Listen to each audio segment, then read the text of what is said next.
Apple is about to charge you $200 more. Depending on which model you pick, that extra $200 either makes complete sense or it's the most expensive mistake you'll make this year. This is the iPhone 18 Pro Max versus iPhone 18 Pro breakdown. I've gone through every credible leak, every spec sheet, every rumor worth trusting. And there is one difference between these two phones that nobody is talking about. It changes the decision completely. We'll get there. Both phones launch at Apple's fall event on September 9th, on sale September 18th.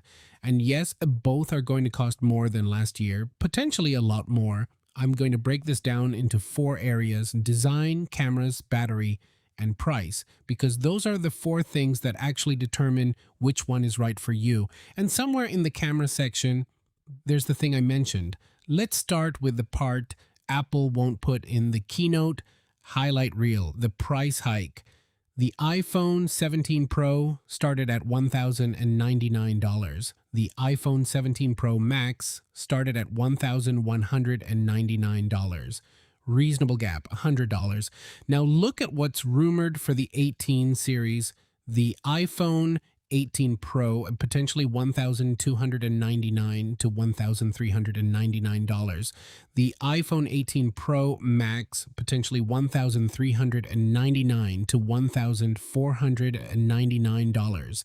That's a $300 jump on the Pro, from $1,099 to as much as $1,399. And the reason isn't a mystery.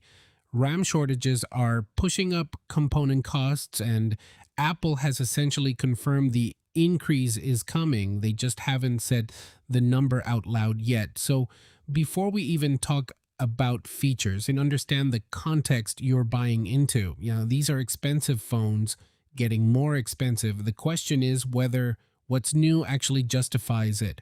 Let's find out. Design-wise, don't expect a dramatic overhaul. The iPhone 17 Pro brought the camera plateau and a two-tone finish. The iPhone 18 Pro is reportedly moving back to a more unified look, cleaner, more cohesive. Fine. Not the headline. Screen sizes stay the same. 6.3 inches on the Pro, 6.9 on the Pro Max. But here's what's actually interesting. Apple is reportedly shrinking the dynamic island by 35%. 35%. If you've ever used a Pro model and thought the pill cut out was just slightly too present, that complaint might be gone by September. One catch on the Pro Max specifically: it's reportedly getting a slightly bigger battery, and that means a slightly bigger, heavier phone, around 7 grams heavier than the iPhone 17 Pro Max, about 0.25 millimeters thicker. Not dramatic, but the gap in physical size between the Pro and Pro Max, it's getting wider. If you already find the Max too big to hold comfortably, the 18 Pro is the easy call. Okay, here's where it gets interesting. Both phones keep the triple 48 megapixel camera system from the current Pro models. That part's the same, but there are 2 rumored differences this year, and one of them is significant enough to change who should buy which phone. First, zoom.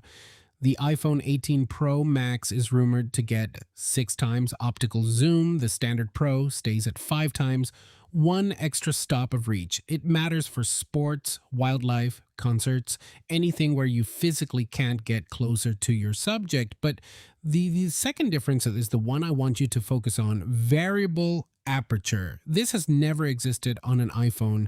A variable aperture camera means you can manually control how wide the lens opens, which changes your depth of field, your low light performance, and how sharp your close-ups are. Think of it like a camera where you actually choose between f1.8 and f8 depending on the shot.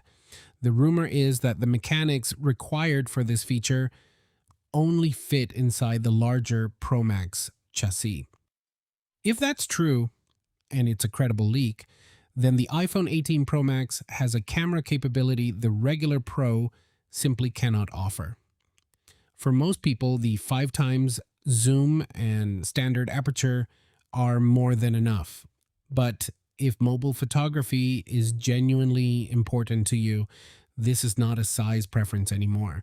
This is a feature gap. Performance is equal. Both phones run on the A20 Pro chip built on a 2 nanometer process, faster than the A19 in the current 17 Pro models, more efficient, better AI performance. Apple is also rumored to be integrating the chip and RAM at the wafer level, which sounds deeply technical until you realize it means the phone processes AI tasks faster while using less battery to do it. Both phones ship with iOS 27, Smarter Siri, a dedicated Siri app, deeper access to your personal data on device, nothing Pro Max exclusive on the software side. Where they split, and split hard, is battery. The iPhone 18 Pro Max is rumored to carry 5,567 milliamp hours. The Pro 4,288 milliamp hours. That is not a small gap. For context, the iPhone 17 Pro Max already lasts over 2 hours longer than the 17 Pro in real world testing. If these battery numbers are accurate, that gap grows further in the 18 series.